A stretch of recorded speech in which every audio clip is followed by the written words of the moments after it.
Hello दोस्तों, कैसे हैं आप। मैं हूं आपका होस्ट और दोस्त डॉक्टर LMS नेगी और आप देख रहे हैं चैनल ओल्ड फौजी ऑन मूव। तो आइए नई यात्रा पर चलते। इस बार मैंने जो ये यात्रा की है इसके 3 चरण में है तो लद्दाख यात्रा। तो ये यात्रा देखिए, सिंपल सी बात ये है, सीधी सी बात कि लद्दाख की जो यात्रा है ना, किसी को भी एक्साइट करती है। और स्पेशली बाइक से लद्दाख की यात्रा करना, ये अपने आप में जिंदगी का एक लक्ष्य होता है हर बाइकर का इस देश में, कि कम से कम वो एक बार जो है लद्दाख की यात्रा बाइक पर करे। तो मैंने यात्रा पहली बार नहीं की है, सोलो की है।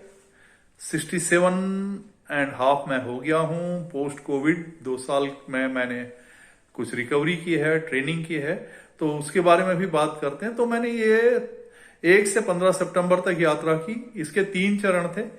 पहला चरण हिमाचल था, दूसरे चरण में जो है हम झंस्कार में रहे, तीसरे चरण में झंस्कार से लद्दाख के अगले हिस्सों में गए, जिसमें कि आर्यन वैली मुख्य है और वहां से लेह होते हुए, लेह मनाली हाईवे होते हुए वापस देहरादून।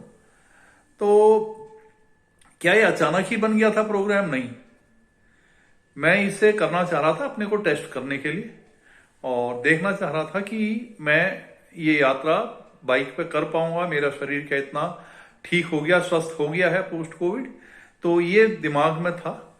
और इसलिए जून के अंत में आपने देखा होगा 12,500 फीट तक हमने चंद्रसाल पास किया था। हालांकि किया था नेक्सॉन पे, पर उससे पता चल गया 12,500 फीट पे मुझे कोई भी परेशानी नहीं हो रही। तो ये एक बहुत ही अच्छी बात थी।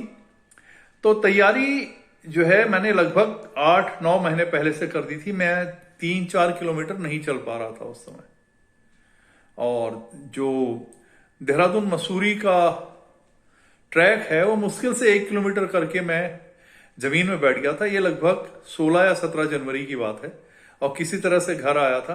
पर मार्च में मैंने वो जो है सहनसाई आश्रम से झड़ी पानी तक वो ट्रैक किया, और वापस और लंबे रास्ते से लौटा, और उसके अगले संडे झड़े पानी से लेके मैं लंडौर तक गया था।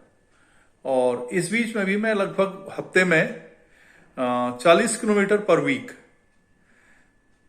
मैं करता रहा हूं। और कुछ देर वेट ट्रेनिंग डेली की है मैंने, और प्राणायाम, स्ट्रेचिंग एक्सरसाइजेस, योगा और प्राणायाम ये भी किए हैं। तो मैं टेस्ट करना चाह रहा था, स्टार्ट करना चाह रहा था 27 से 28 के बीच में अगस्त में। लेकिन कुछ इस तरह से हुआ, बारिश का माहौल, तो वेदर भी चेक कर रहा था कि मैं आगे वेदर ठीक हो। तो फाइनली यात्रा फर्स्ट को शुरू हुई। तो कंफ्यूजन था शुरू में कि मैं सीधे यहां से मनाली जाऊं, मनाली से सीधे मनाली लेह हाईवे से लेह पहुंचूं, या सीधे श्रीनगर जाऊं, वहां से जोजिला होते हुए लेह पहुंचूं। और एक नया रूट है जो कि जिसने झंस्कार की जो हेड कैपिटल है या हेडक्वार्टर है पदम या पदम, उसकी दूरी जो है 800 किलोमीटर से 150 किलोमीटर कर दी है। वो है दारचा से सिंकोला पास होते हुए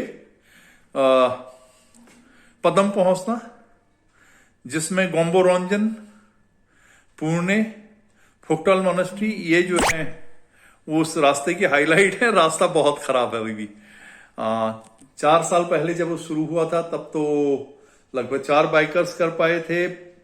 पिछले साल से गोम्बोरोंजन पे टेंट्स आ गए हैं, और रोड की कंडीशन पिछले सालों से इस साल बेहतर है। लेकिन अब भी वो एडवेंचर के लिए बहुत नंबर 2 पे है। नंबर 1 पे तो जो है पदम लैंगसेड होते हुए लेह वाला रास्ता है, नंबर 2 पे है ही। तो कर पाऊंगा नहीं कर पाऊंगा ये था, तो ये मैं आपको यात्रा में बताऊंगा मैंने। लेकिन जो फाइनली रास्ता चुना वो डे 1 में मैं पहुंचा 7,500-8 हजार फीट के आस 7,500-8 के आसपास होते हुए शिमला से ऊपर कुफरी, कुफरी से नीचे नारकंडा। और डे 2 में मैंने जो प्लान किया वो जलौरी पास था। एक्चुअली जलौरी पास 10,500 फीट पे, और दिमाग में था कि वहां से सरासर एक लेक है, बूढ़ी नागिन की लेक कहलाती है, जो कि आने जाना 10 किलोमीटर का ट्रैक है, तो मैं वो भी करना चाह रहा था। ये सब एक्लेमेटाइजेशन के लिए कर रहा था। डे 3 मनाली था, और मैं बल्कि डे 3 में चाह रहा था कि मैं दारचा पहुंच जाऊं, जो मैं यात्रा में बताऊंगा। नहीं पहुंच पाया, तो बाकी बातें मैं यात्रा में बताता हूं, बीच बीच में बातें करता रहूंगा, और यात्रा की शुरुआत करते हैं। आइए मेरे साथ चलें। हाँ, ये एक चीज ध्यान रखिए, लेह लद्दाख की यात्रा है, तो जरा ज्यादा लोग पसंद करें, लाइक करें, और एटलीस्ट एक लाइक दें और एक कमेंट जरूर डालें वीडियोज में। और मैं इंतजार कर रहा हूं। मैं ये भी जानता हूं कि बहुत सारे लोग इस यात्रा का इंतजार कर रहे हैं, तो आइए यात्रा पर चलते हैं। तो ये जो यात्रा है, ये यात्रा का जो ये उद्देश्य है, वो मैं प्लास्टिक का प्रयोग कम से कम करें, डिस्पोजल कैसे करें, ये रास्ते में लोगों को बताते चलना चाहता हूँ। तो द स्लोगन इज से नो टू प्लास्टिक।